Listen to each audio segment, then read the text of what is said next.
An Elf for Christmas by Michael Garland. Read aloud by Big Papa Scott.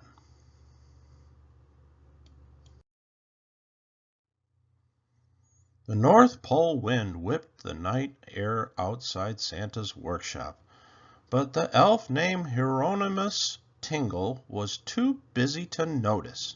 Tingle, which is what everyone called him, was hard at work tightening the wheels on each toy airplane that came down the assembly line. Although Tingle was only one elf among many, he liked to think of himself as the best of Santa's workers.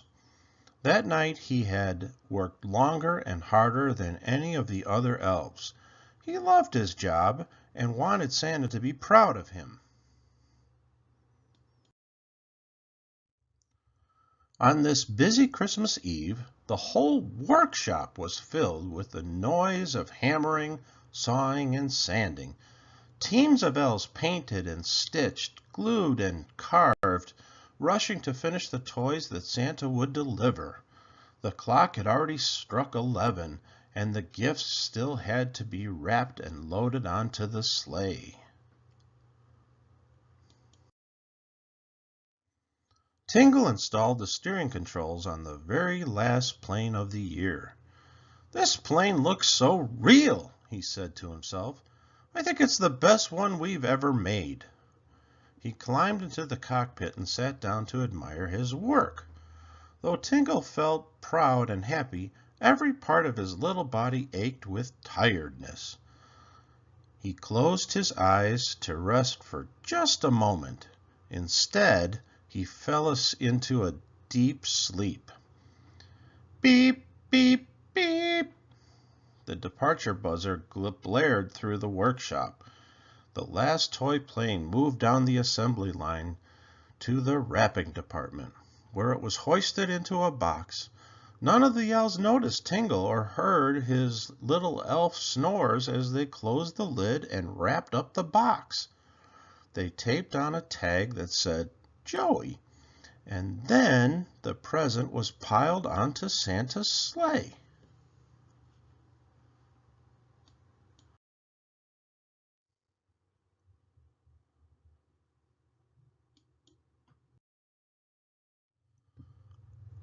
As Tingle slept, he dreamed he was flying through the air, faster than any bird.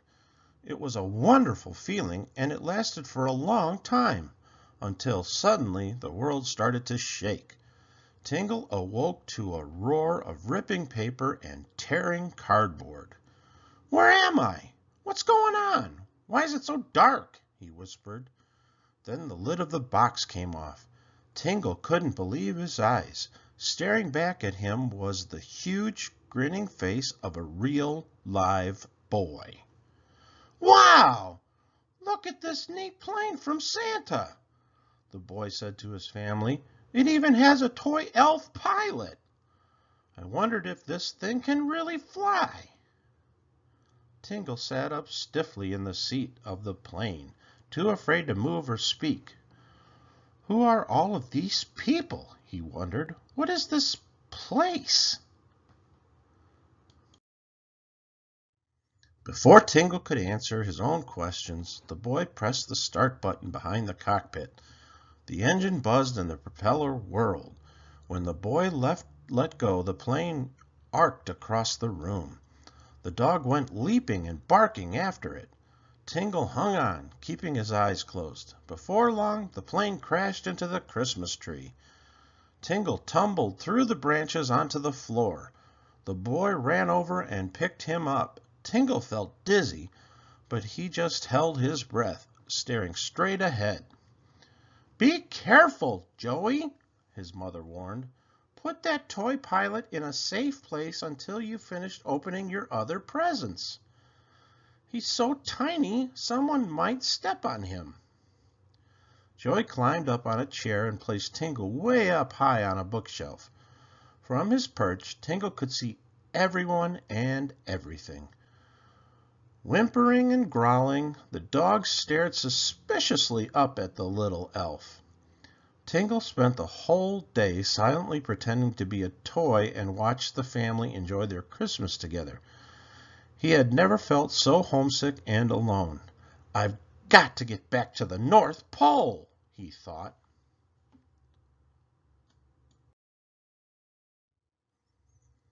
When the family finally went to bed and the dog was peacefully snoring, Tingle allowed himself to move. He slumped down against the bookshelf and stretched his aching legs. "I know I can't bother Santa," Tingle thought. "After his big night, he always takes a long nap. No, I'll have to find my way home on my own." Then it came to him, a wonderful, magical idea. "I'll fly home," he whispered. Carefully, Tingle climbed down on the shelf and tiptoed past the sleeping dog. Tingle gazed proudly at the plane he had helped build. He had seen how the boy had made it fly.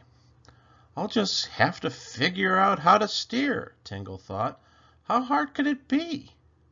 He hopped into the plane, studied the control panel, then reached back and pushed the start button. The engine hummed, the propeller whirled, and the plane took off into the air.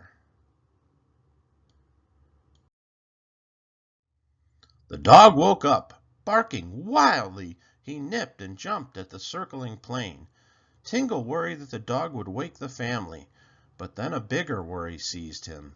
He had forgotten that it was winter and all of the doors and windows in the house were shut.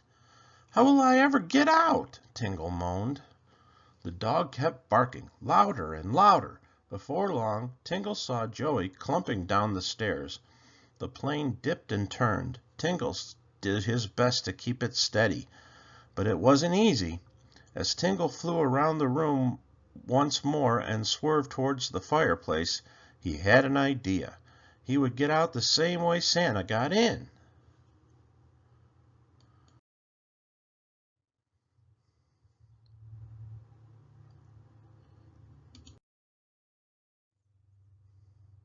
Tingle experimented with flying the plane. After a while, he began to feel more like a real pilot.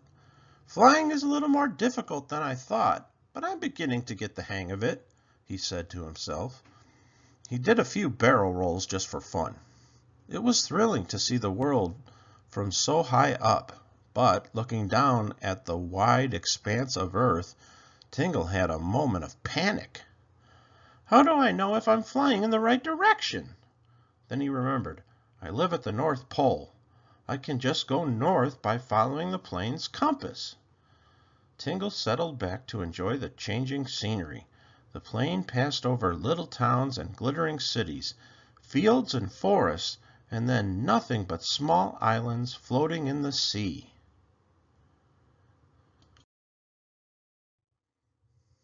After a long time, Tingle dropped down below the clouds to see if he could spot anything familiar.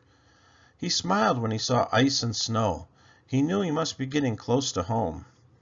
Tingle's stomach began to growl. He pictured the Christmas dinner he had missed at the North Pole, the table heaped with delicious food, hot from Mrs. Claus's oven. He missed celebrating with the other elves. "Does anyone even know I'm gone?" he wondered. Before he could worry any more, the battery warning light suddenly flashed on. "Oh no! I'm losing power!" shrieked Tingle. The engine made a sputtering sound. The propeller slowed, and the plane began to nosedive. Down, down, down! As the wind rushed past his face, there was nothing Tingle could do but hold on tight. The plane plummeted from the sky and plowed with a whoosh into a snowdrift. A big cloud of snow rose into the air, and then there was silence. Tingle wriggled his fingers and wiggled his toes. He was glad to find he was all in one piece. "What am I going to do now?" he said to himself. "The North Pole must still be a long way off." He looked down at the broken compass, and then out at the miles and miles of snow and ice.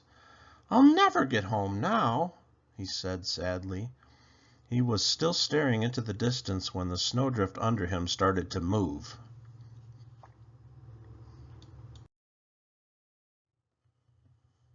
It was no snowdrift.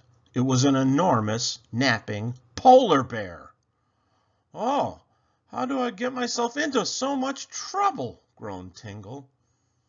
But he needn't have worried. The polar bear just chuckled and lowered his head so that Tingle could slide to the ground. Realizing the bear was friendly, Tingle quickly explained who he was and what had happened to him. The bear listened carefully and then nodded.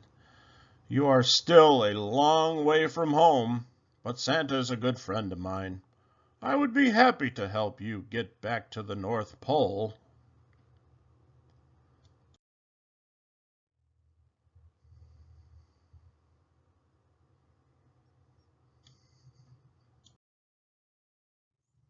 At last they reached Santa's workshop. As Tingle slid to the ground, the door burst open and Santa, Mrs. Claus, and all the elves spilled out. "Hooray! Tingle is back!" they shouted. "Welcome home, Tingle!" The elves gave the bear some fish and thanked him for helping their friend. Then Tingle went inside to enjoy the Christmas dinner they had saved for him. In between bites, he told the elves his tale of daring adventure. "I'm proud of you, Tingle," said Santa. "I knew you wouldn't forget our old saying, 'If there's no one around to help an elf should help himself.'" "You had a very busy Christmas," Santa said. "Why don't you go to bed and get some sleep?" "Soon," said Tingle. "But right now there's one more thing I have to do."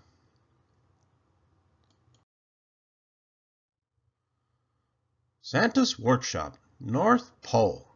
Dear Joey, we here at Santa's Workshop apologize for any inconvenience the recall of your toy plane might have caused. I hope you enjoy the new replacement. Merry Christmas, Hieronymus Tingle. The end. Please hit the like button and subscribe to my channel. Check out the gifts in the description. Please support my work at patreon.com/BigPapaScott.